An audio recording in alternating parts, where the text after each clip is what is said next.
You're listening to Opera Box Score. Let's get ready to rumble! Wherever you are, however you're listening, it's America's talk radio show about opera. It's Opera Box Score. I'm Weston Williams, joined by the one and only Oliver Camacho. All right, this week we're recording on December 2nd, the 101st anniversary of Maria Callas' birth. And to celebrate, we'll go Inside the Huddle with Sophia Lambton, author of the new biography, The Callas Imprint. Then it's a Monday evening quarterback on Maria, the film now in select theaters and coming to Netflix later this month. Plus, in the 2-minute drill, we may be celebrating Callas' birthday on the show today, but Puccini's birthday was nearly ruined at La Scala. Make sure you subscribe to our podcast on Spotify, click follow on Apple Podcasts, hit the plus sign. Email us your hot takes by writing to mailbag@operaboxscore.com or upload a voice memo using the You Got Something to Say tab on our website, operaboxscore.com. However you contribute, you'll get an OBS beer coaster, an OBS lapel pin, and a #1 OBS fan foam finger just for sharing your own hot take. And without further ado, Oliver Camacho, did you have a nice Thanksgiving? Oh, wow. I did not know you were going to ask that question. I mean, that's very personal. I'll say that I used Thanksgiving weekend to see the Maria film. And I also saw the new Jesse Eisenberg film called A Real Pain. And guess which one I liked better? We'll find out in Monday Evening Quarterback, I guess, on both of those films. My Thanksgiving was lovely, but I did make the horrible mistake of driving for 13 hours with a dog in the back seat who did end up having a little bit of a car sickness incident. So if I'm a little off this episode, that is why. Let's talk some opera. Huddle up. Let's go Inside the Huddle. Today is December 2nd, which means that we are officially done with the Callas 100 year. I don't know how well we did, but I think we mentioned her many times throughout this We past did mention year. her. I mean, we might have said her name 100 times. Yeah. I'll count it. But we can, collect a lot of points today with our Inside the Huddle with the biographer of Maria Callas, the newest biography called The Callas Imprint, Sophia Lambton, who has kindly chosen some clips to illustrate this interview. And we'll begin with one of those clips before we begin talking to her. This is the cabaletta from the finale of Luci dell'Amore, the Mad Scene, Spargi d'Amaro Pianto, recorded in 1959.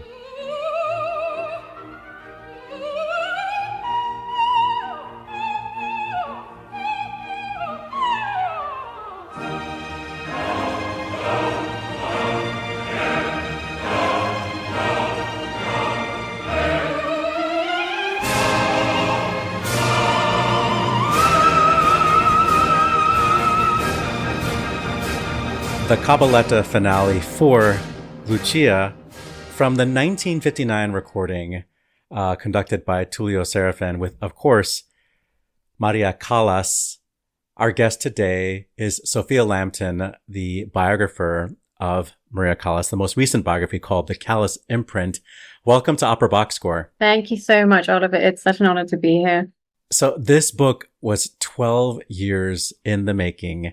And I thought that I've read everything I needed to know about Maria Callas, but you actually were able to dig up some new documentation, some letters between her and her manager. You interviewed her vocal coach. There's conversations and just all sorts of things that just really create a very comprehensive and just rich, detailed story that I think it's a lot, and it just, I don't know where you found the time. I feel like, Maria Callas is one of those artists that when you listen to just her recordings, you feel like, oh wow, I'm never going to be able to take in everything that she's doing here. I've got to stop. Oh wait, that was, yeah. And then you've now created a book that sort of mirrors how much there is to learn and how much we can learn about just the art of making art, just about the skill and preparation and study that goes into making iconic art.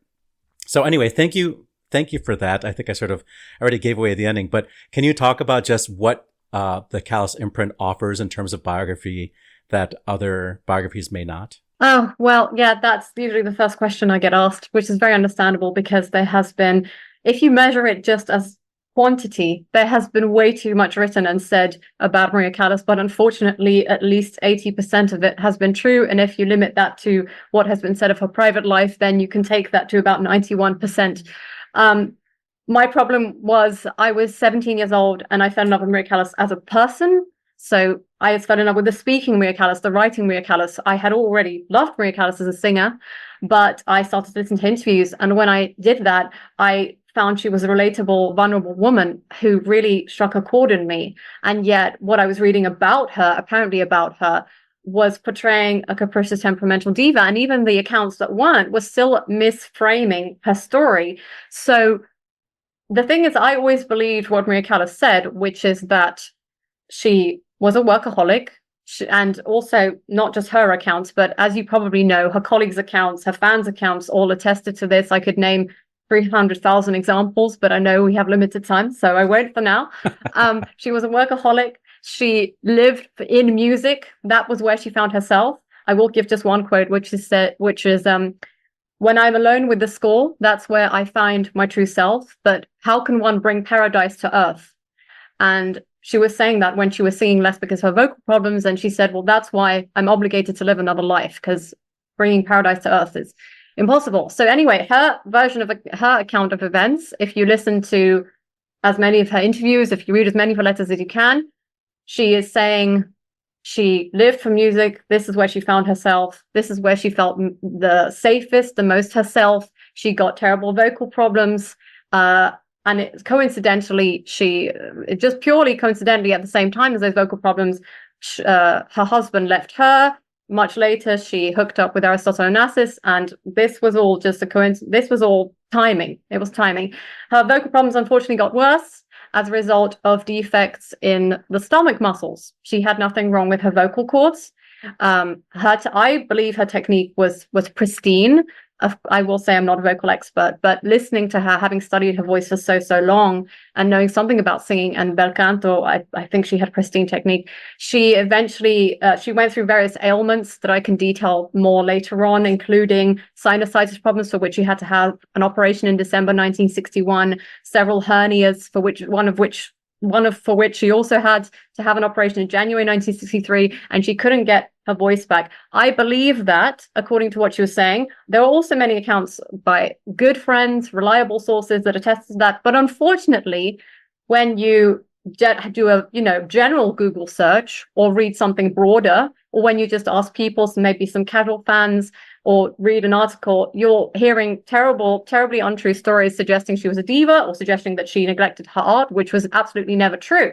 Thankfully, I found more original sources, and not just hearsay, but original sources that attested to her account of events, which I had believed not exactly from the start of my getting to know her, but from quite early on, once I realized that a lot of sources were untrue or just misguided. The most important thing I found to me was her correspondence with her manager, Sander Gorlinski, which dated from 1953 all the way up until her death.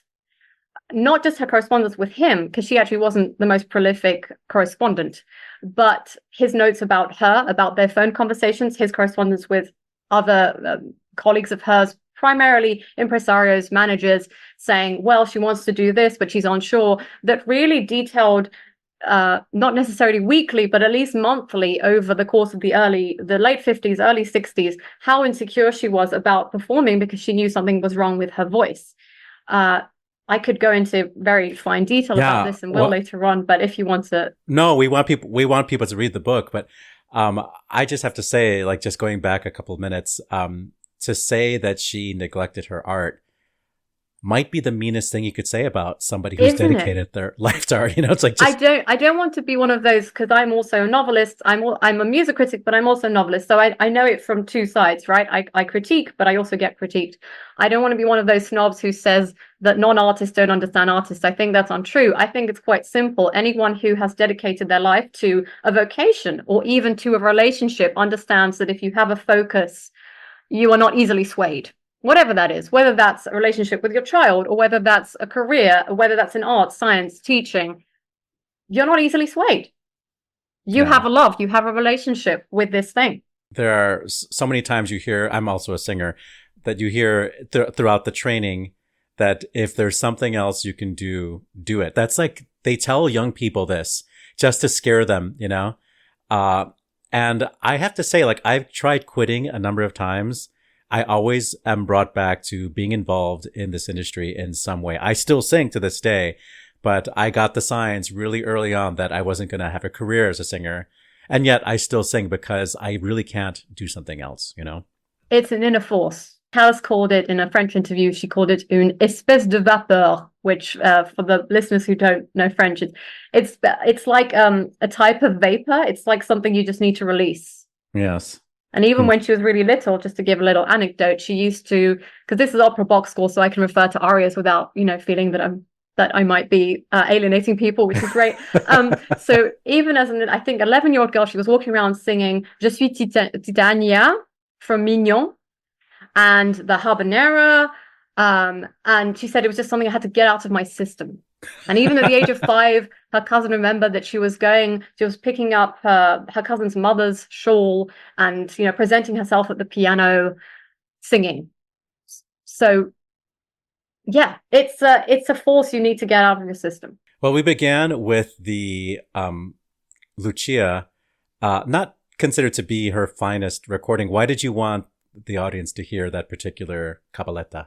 Yeah, I began cruelly with a cabaletta that Callas actually didn't like. I mean, she didn't even like that cabaletta in Lucia per se. She thought it was, hyperbole. She thought it was extraneous. It could have been not the cabaletta itself, but the cadenza, the mouth seat condenser. Anyway, But yes, we began with one of Maria Callas's worst recordings from March 1959. The reason I played it was so that people who already love Callas but may have read, shall we say, misguided accounts, or maybe they don't have a very detailed chronology in their head, so that they can understand that this comes from March 1959. Her voice was already in a very bad way. March 1959, she was still married to Giovanni Battista Meneghini. She was not in a relationship with an artist. She actually wouldn't be, at least in an intimate relationship with him, for another year or so. Most people think that it began sooner than it actually did. So she already had those problems. So then after that, you study, why did she have those problems? So I will touch on this in more detail later on, but what I can tell you is that the reason for those problems has to do with degeneration somehow in the stomach muscles. So she's not getting the support. So yes, later on, also sinusitis and hernias contributed to that, but she always had fine vocal cords. She was always checked by various ENT doctors, so laryngologists, and she was also always told she didn't have any polyps or nose on her vocal cords. She was always breathing the right way with the support of the diaphragm, but at some point her stomach muscles started to fail her. The earliest moment suggesting that comes from August 1954, when she was recording La Forza del Destino, and Walter Lake, who was a producer at EMI at the time, said, Maria, you're going to have to re-record a passage, because if we hear that wobble, which then became more and more common, if we hear that wobble, I'll have to give out seasickness pills to the people who buy the record. And she went to Elizabeth Schwarzkopf, who, as you probably know, was Walter Lake's wife, the great soprano, and said, Elizabeth, how do you sing your high A's without the wobble? And Elizabeth actually touched her diaphragm, and they spent a while trying it out at Beefy Scala, which is the restaurant. It's no longer called Beefy Scala, but it was back then the restaurant at La Scala.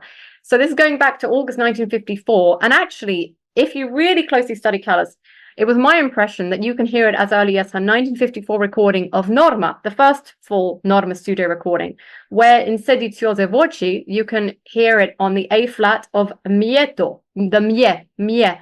And I don't have perfect pitch, and I certainly can't sing an A flat that high, but that you can hear this wobble. So she actually did pin this down.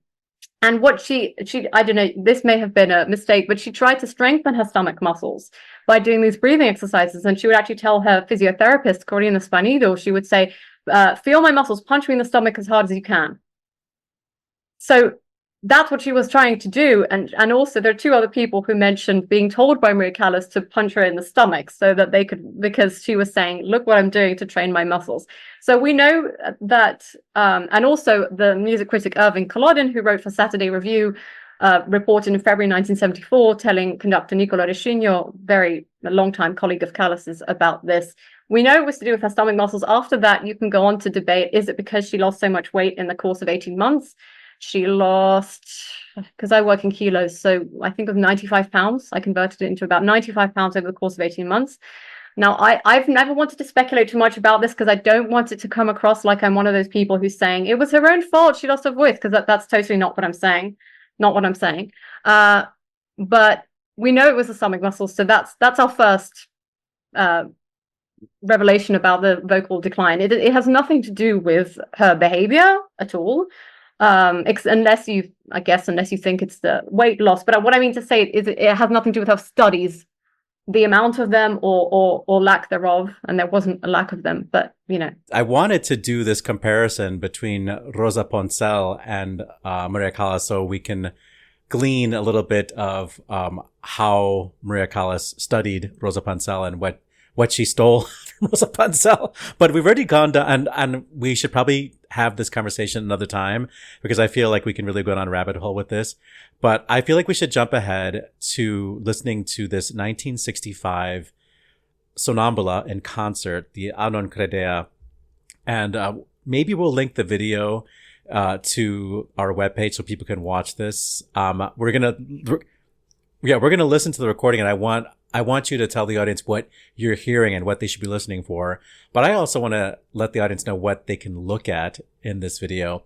So often we hear about Callas being this incredible actress and, just how instinctual she was with her gestures and with her, just command of the stage. But here in this video, for the most part, everything is happening above the neck. Like she is decided on a home position for her body. She's holding this imaginary bouquet up against her breast, and she doesn't really move her arms almost at all in this video, but she's doing so much with her eyes and with how she dips her chin and when she looks at the audience and when she doesn't look at the audience. And it's so much just with that much of her body. It's pretty remarkable. So that's what I want the audience to look at if they're going to watch this video from 65. What are we listening for? And I assume we're listening for something that has to do with this post-hernia, clear, very obvious vocal decline. Is that why you wanted to hear it? Well, it is, but also because for a while there, she was able to manipulate some aspects of her own vocal fragility into evoking characteristic fragility, which she does playing Amina in La Sonnambula, performing A non credea mirarti. I don't know how much you're familiar with the silly plot of this opera. That Amina is accused of being... one of my favorite operas. All right, okay. Well, Amina is accused of being asleep. No, the other way around. Amina is a sleepwalker, but she's accused of fooling around before her wedding. With potentially her father. Yeah. So, quite absurd opera. And the last phrase of this excerpt is un giorno sol giurò. So referring to love that lasted only a day. And Callas diminuendos that sol giurò in a way that masks her own vocal fragility. So in terms of, people have very different approaches to later Callas. Some of them really can't hear it because they hear the wobble, the infamous wobble. Personally, I can listen to this A non credea, and there are other records I can listen to. And you're absolutely right. She wasn't the most mobile actress. She really did prefer static positions. I mean, I don't know how much you read about the Visconti Traviata from 55. She was singing A Forse Lui sat in an armchair before a fireplace taking pins out of her hair. When she was doing masterclasses at Juilliard, she was telling students, don't raise your hands. You're not in a 1920s silent movie. You're not Rudolph Valentino. She really wanted to, as you probably know, and probably a lot of the listeners know as well, her primary objective was to draw realism into opera and take it away from its very easily mockable, parodiable nature.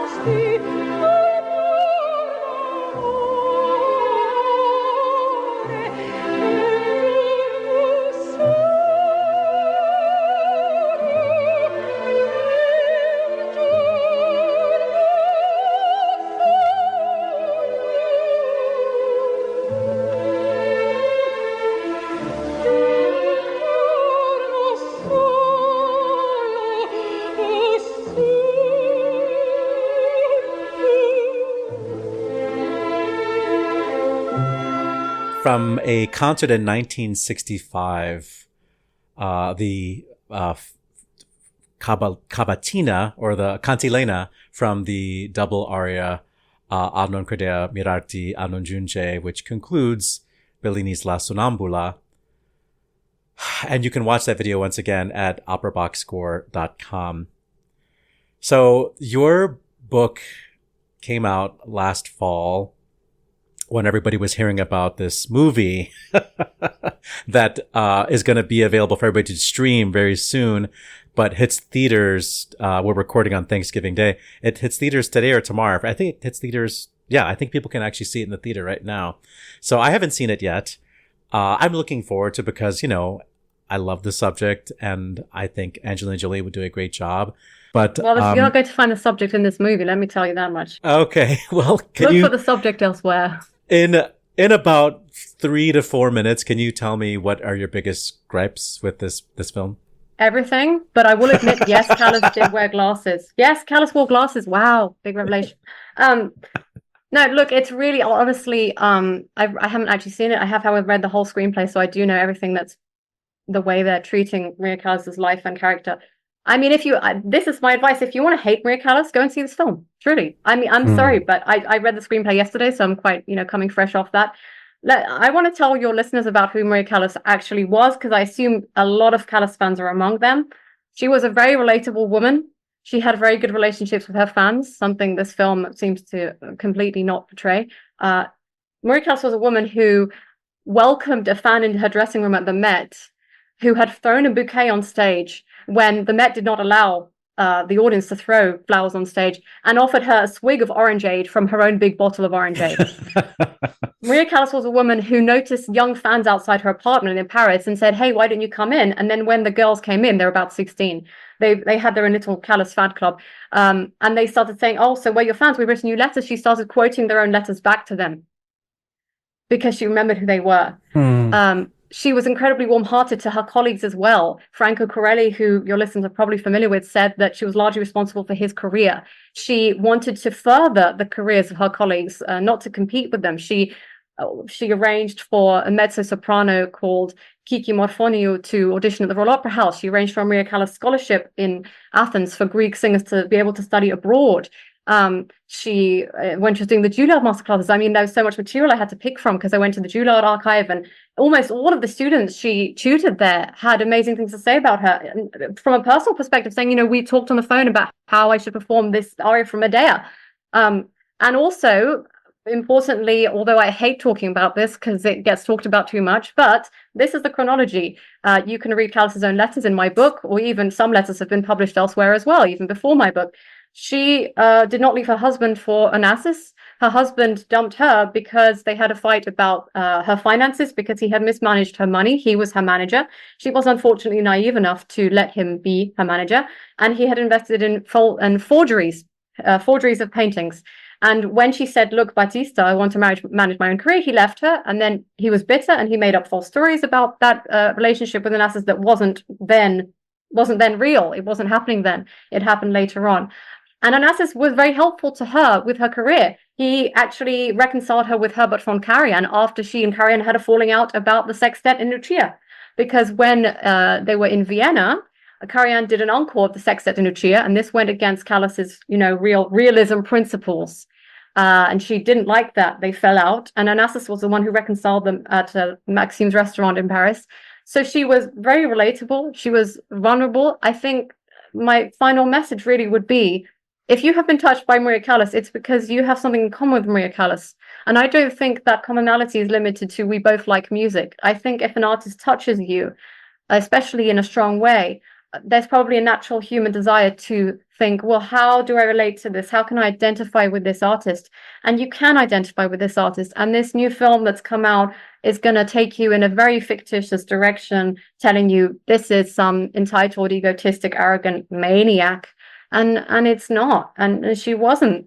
So, if you see it and you're put off, don't be put off by Callas. Be put off by whatever the makers behind this movie decided to do.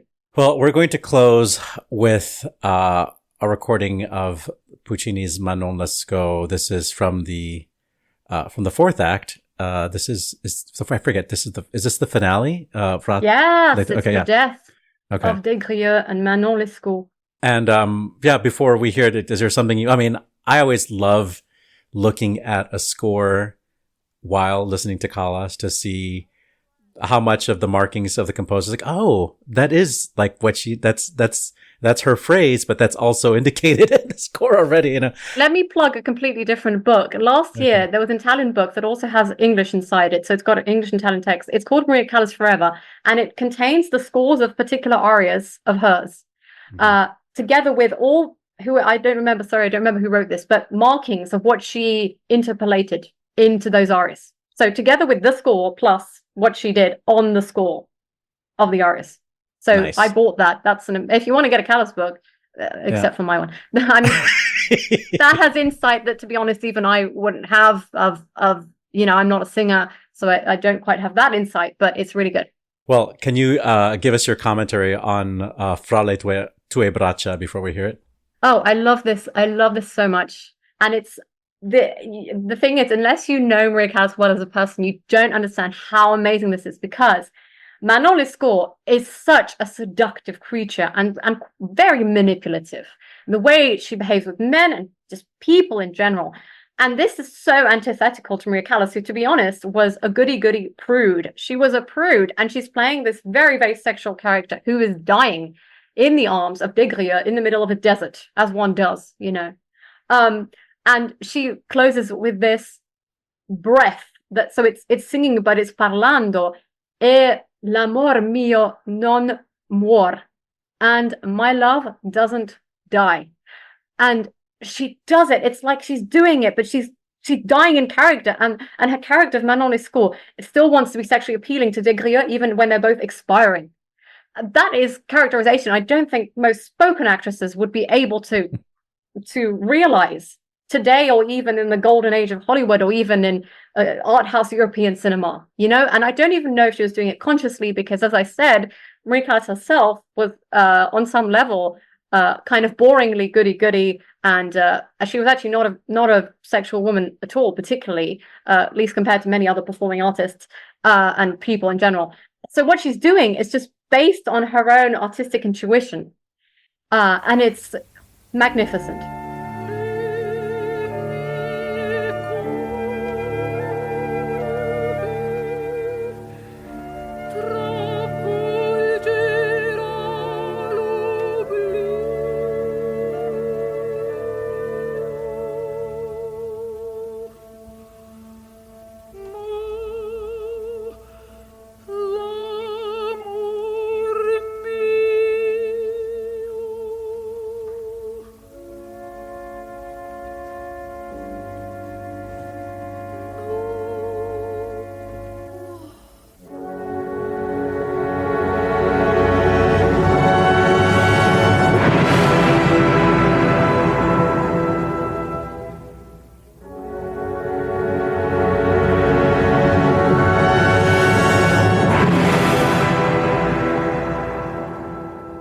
the conclusion of Puccini's Manon Lescaut from the 1957 recording with the La Scala Orchestra conducted by Tullio Serafin. My thanks to Sophia Lambton. You can learn more about the biography, the Callas Imprint, on the webpage for this episode of Opera Box Score at operaboxscore.com. Help us spread the word about Opera Box Score by giving us a rating on Apple Podcasts. And if you have a few extra moments, why not write us a review?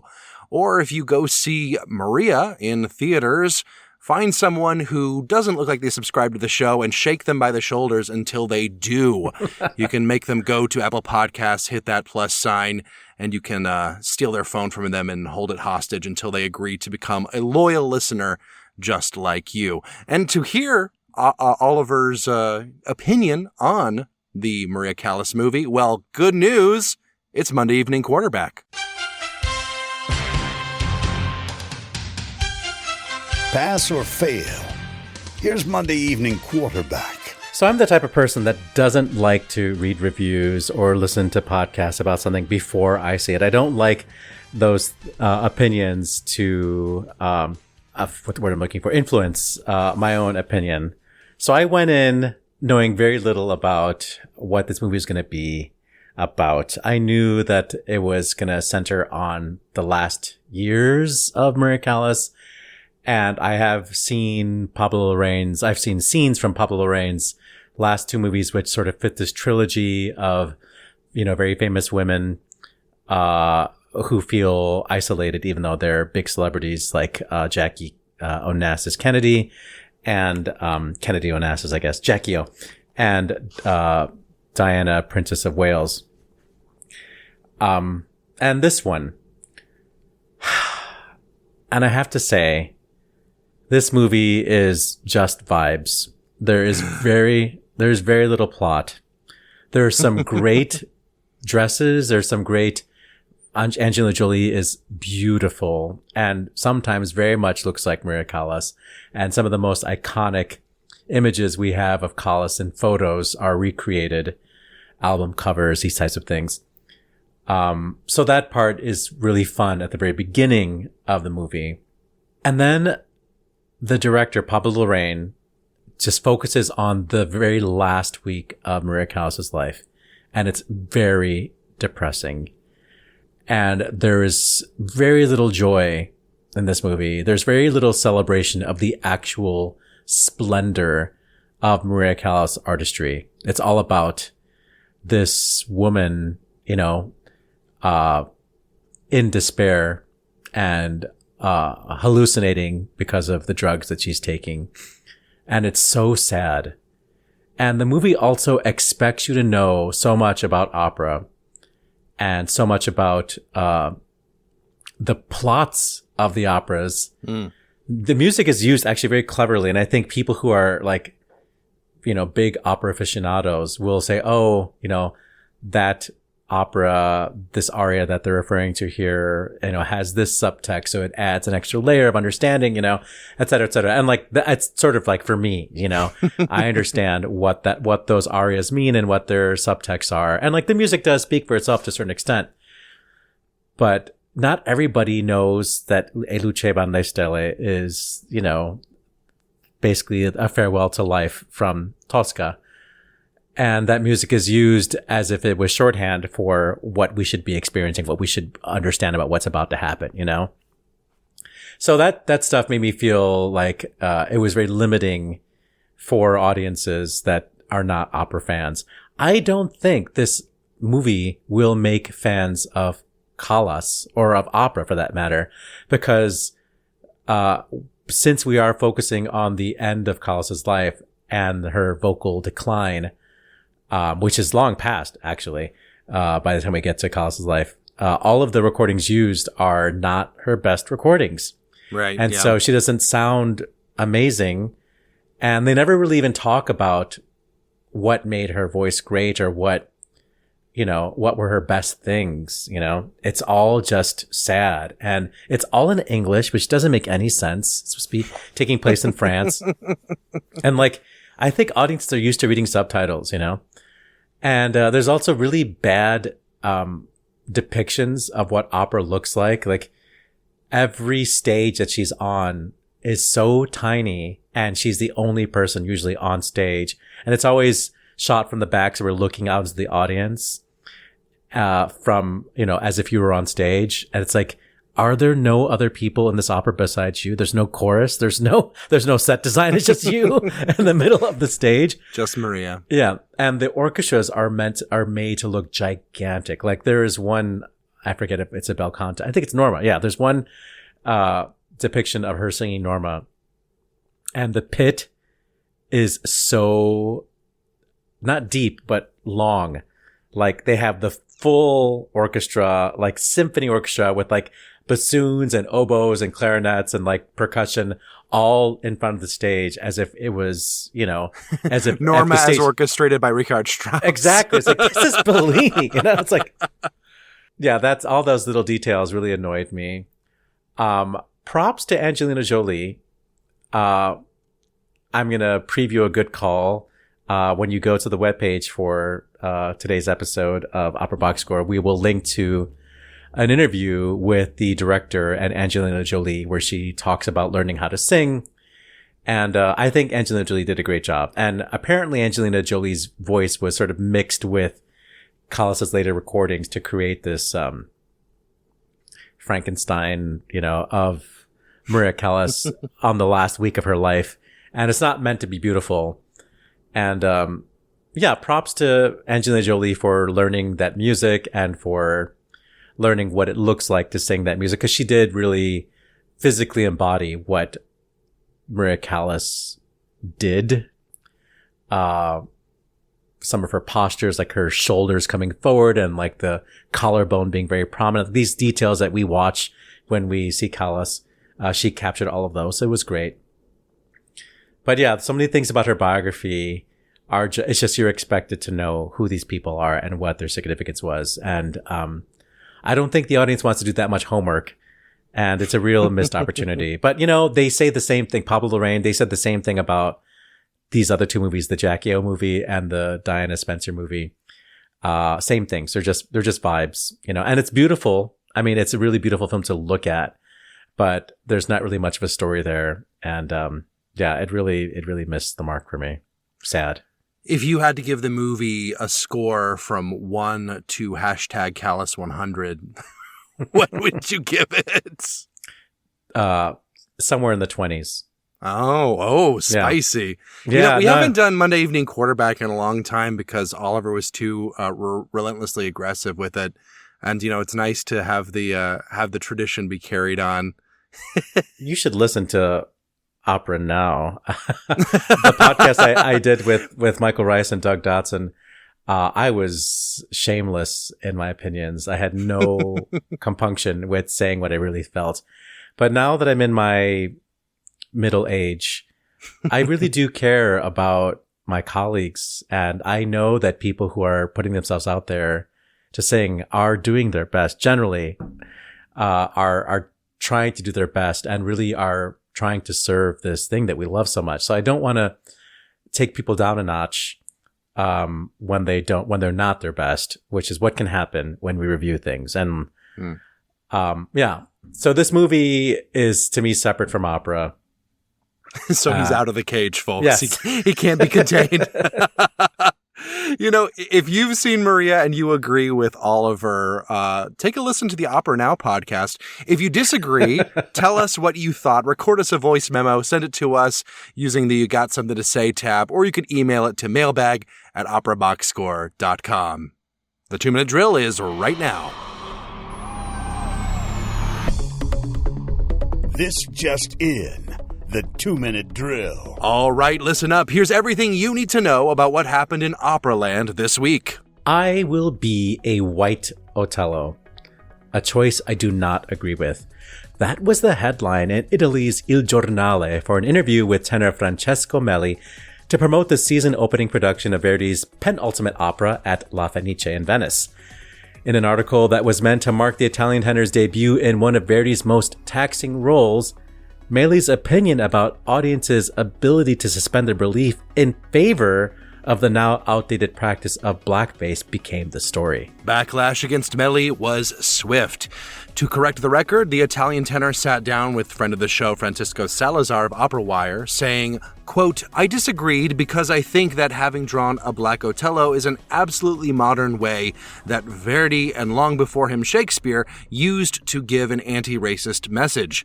In fact, Otello experiences the prejudices of the world around him.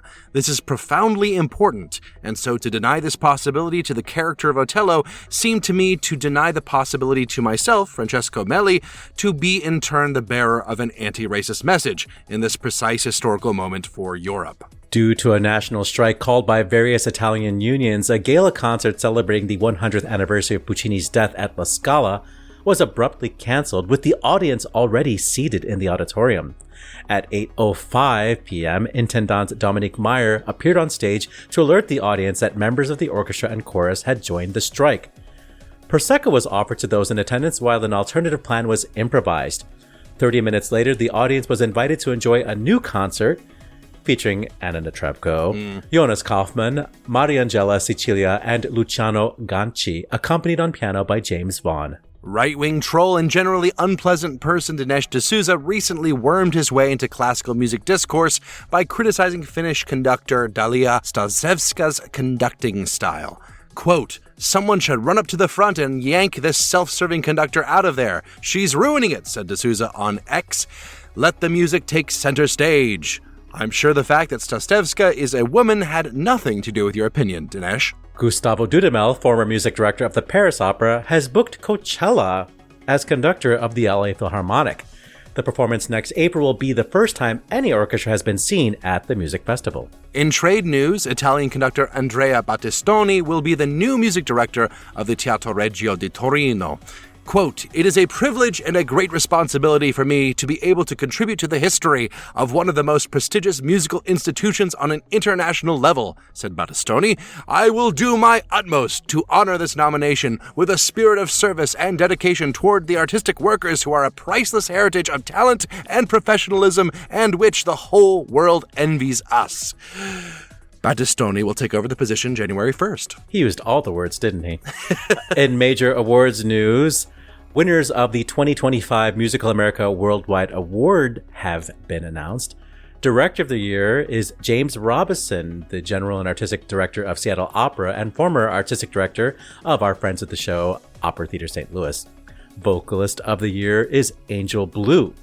Instrumentalist of the Year is pianist Vikingur Olafsson. Composer of the Year is friend of the show Jake Heggie, and Artist of the Year is friend of the show and General Goat Barbara Hannigan. Each of these incredible talents have in their own unique ways advanced the art form in the past year far beyond any expectations and have brought entirely new perspectives and vistas to the performing arts. It is our honor to recognize these great artists and their contributions, said Musical America publisher Stephanie Challoner. On the disabled list, Daniel Barenboim pulled out of 2 concerts at the Berlin State Opera last week, the latest in a long line of health-related cancellations from the Argentinian conductor. Swiss conductor Philippe Jourdain subbed in to lead the performances with the Berlin Staatskapelle. Exit stage right. Mezzo-soprano and legendary pedagogue Elizabeth Fisher Monastero has died at age 90. Monastero made debuts at the Metropolitan Opera, Lyric Opera Chicago, in Milan, and in Florence. She was a professor of voice at Northwestern University, my alma mater, for 36 years. And on this day, December 2nd, in 1729, it was the first performance of Handel's opera, Lothario, at the King's Theatre in London. In 1840, Donizetti's La Favorita had its premiere at the Paris Opera. In 1843, it was the first performance of Robert Schumann's oratorio Das Paradies und die Peri. 1877 saw the premiere of Saint-Saëns' Samson and Delilah. In 1924, Zygmunt Romberg's The Student Prince premiered in New York City. In 1943, it was the first performance of Carmen Jones on Broadway, which was, of course, Oscar Hammerstein II's reworking of Bizet's Carmen with an all-black cast. Birthdays on this day, December 2nd, include in 1866, choral director and organist Henry Thacker Burleigh, a composer who introduced Dvorak to Negro spirituals. In 1873, soprano Julie Giraudon was born. She created the role of Cendrillon in Massenet's Cendrillon. She was born somewhere in Bordeaux. In 1899, English conductor Sir John Barbaroli was born in London. Funny how he was born with that title, sir. And in 1923, on December 2nd, on this day, it was the birth of Greek-American soprano Maria Callas. Her last name sounds familiar. That's your 2-minute drill.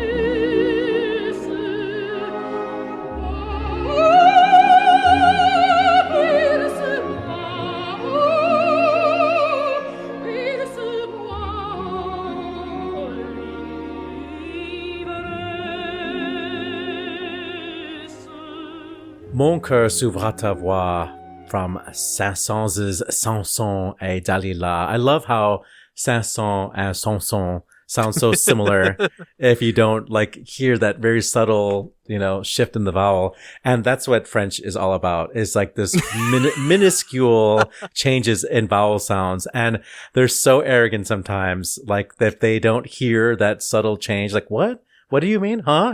When you know very well what I'm talking about. My only recourse is to sort of mumble through French names of operas, and that's what gets me through.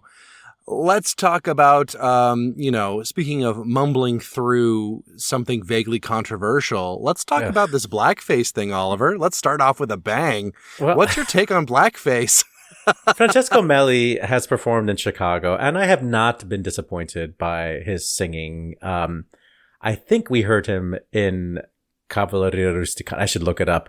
Cavalleria Rusticana as Turiddu and as Riccardo in a mass ball conducted by Riccardo Muti. I might be wrong about one of those, but I know he did sing one of those. Oh, and Radames and Aida.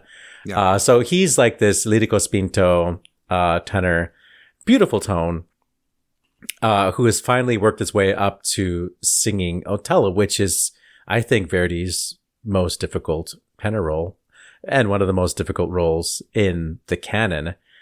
And it really was a chance for us to, celebrate that for him, that he's finally made this milestone. But he had to go and say like an idiot that he doesn't like this production because the stage director's choice is to not use blackface. What? Why? What were you thinking? Who is this for? Who is asking for this opinion? It's didn't you know about all of this conversation around blackface that's been happening these past, 10, 15, 20 years? Were you not paying attention? He said in the original interview that he was, I think in the original interview, or maybe it was the Salazar interview, I can't remember which one, he did say that he was actually in or near Verona when the whole, Arena de Verona blackface controversy really exploded. So it's not as if he was missing the conversation completely, but certainly he does seem to have missed maybe some of the point. Yeah, that was the Opera Wire interview that he said that. Yeah, that's okay. It's one of those things where I do have some sympathy for people who are not American natives on the question of blackface to a point, simply because to a lot of people who are not Americans, the idea of darkening one's skin for a role does not have the same immediate cultural connotation that it does in the United States with its history of minstrelry and, racist caricatures of black people. And a longer history of, white people taking on roles in, say, Italy, for black characters. That being said, it is a global art form. Exactly. This is 2024. It has permeated, I think, all but the most resistant to impermeable cultures. It is permeated pretty much every opera culture in the rainforests and stuff like that. In the opera world. This is more or less a known quality anywhere outside of maybe like Far East Asia, maybe, and it's one of those things where, I understand like the foot might go in the mouth sometimes because it is a foreign concept sometimes, but at this point I'm having trouble believing that it was a misstep given the firestorm around it, especially in Italy. Like this is a debate that happens in Italy. That the original interview, the interviewer even talked about how it was difficult to perform opera because of quote unquote cancel culture, which is a dog whistle for that kind of thing right off the bat.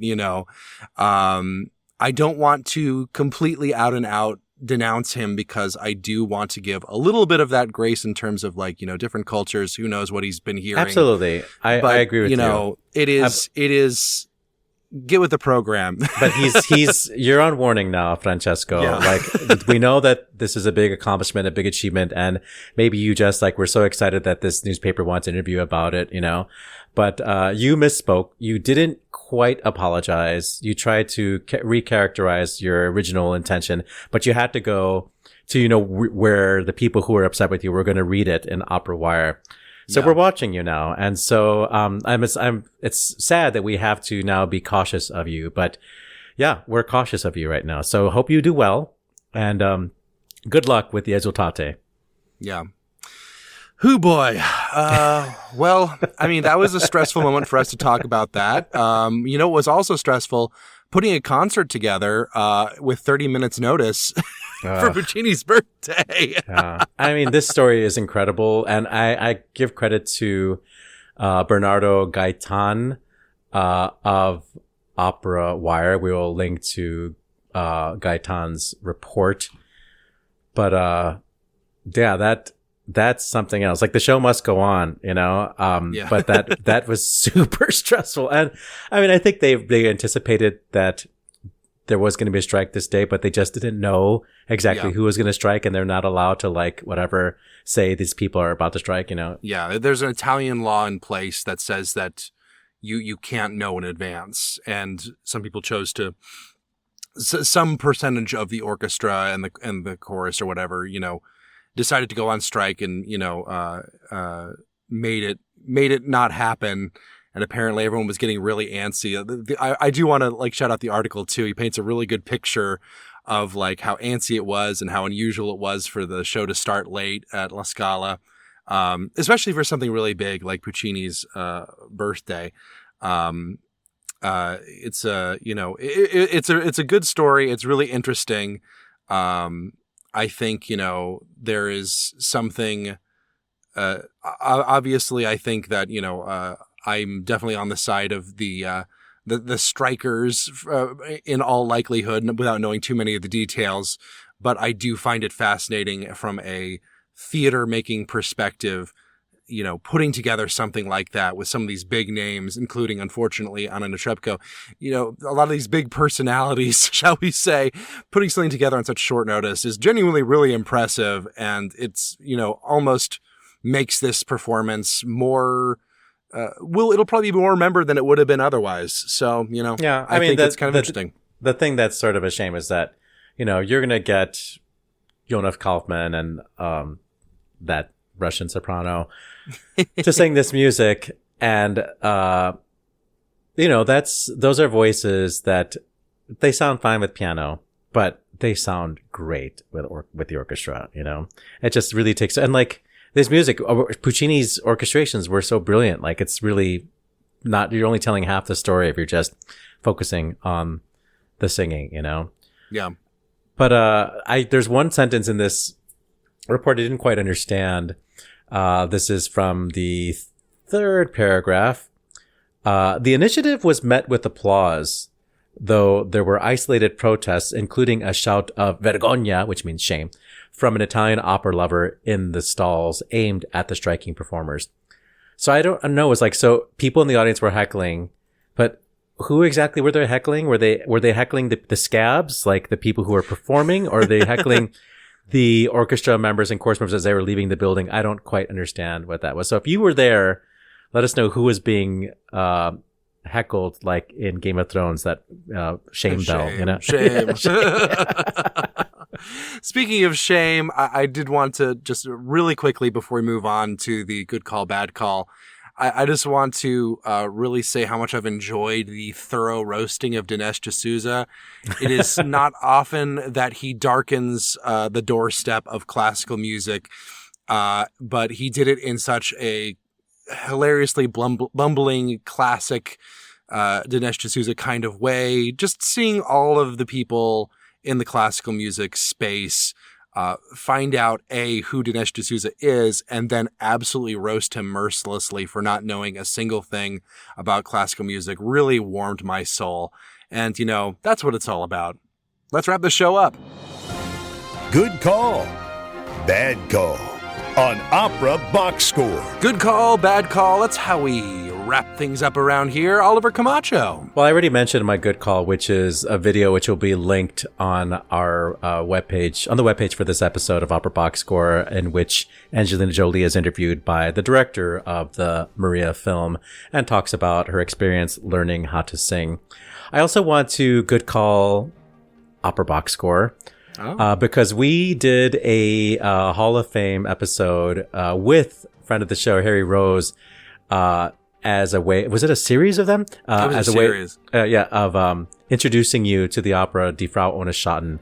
And you helped out with that, right, Weston? I did. I will say my bad call was that I was literally less than 30 miles from the Metropolitan Opera last week, and I still couldn't make it to a performance. Well, Die Frau ohne Schatten is currently in its run, and the radio broadcast will open up the radio season this Saturday. So you can listen to it, and if you have time, subscribe to the podcast and go back and look for those episodes on Frau ohne Schatten. I have one more call. I think it's a good call. It's hard to say. This is an article from the Baltimore Banner highlighting Catherine Needleman, who is the oboist who took down the a couple of sexual predators in the New York Philharmonic and has really put herself out there on the line to amplify the sexual abuses of men in power in the classical music stories industry. with receipts. Yeah, it's really good, and like we've covered it very thoroughly on the show, but it's nice to have like something to sit down and like get everything sort of